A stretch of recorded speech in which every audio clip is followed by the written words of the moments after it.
Welcome to my channel. Ito na naman tayo. Luto tayo ng ulam para sa ating hapunan. May bawang pala yan, hindi ko na napakita.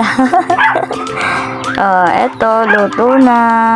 Today's po pala natin ngayon ay isang repolyo na may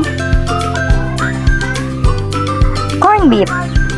Hiwa-hiwa na with matching dance. Ayan na. Ang sunod naman po natin ay ang repolyo.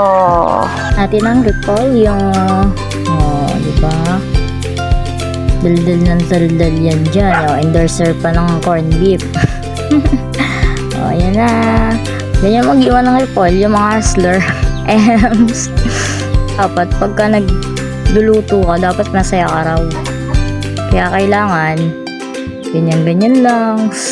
Happy yan, kahit mo ang hindi. Jokes, ems. Diba? Sobrang bagal mag-iwa niyan. Hindi yan mag-iwa yung mga cute ay.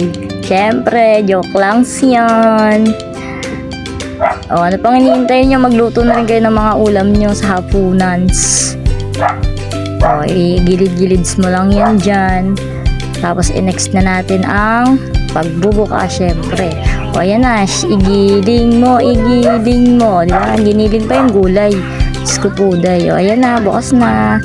Ito na. Syempre, ayan na ating finished product. Bye!